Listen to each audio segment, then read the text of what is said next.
In Matthew 28:19, Jesus gave us the greatest commandment when he said to go into all the world and make disciples, baptizing them in the name of the Father, Son, and the Holy Spirit. And one of the things that I love to do at the Bridge Church is celebrate in following this commandment of Jesus to go and make disciples by baptizing people.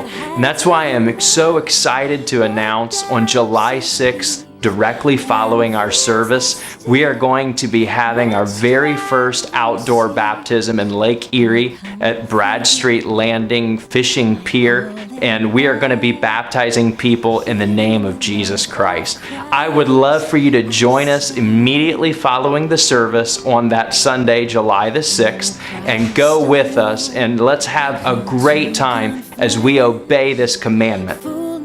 If you have been considering being baptized, this would be a great time for you to partake in a monumental event for the Bridge Church, but more importantly, a monumental moment for you to cross over to your destiny through obeying the commandment to be baptized in Jesus' name.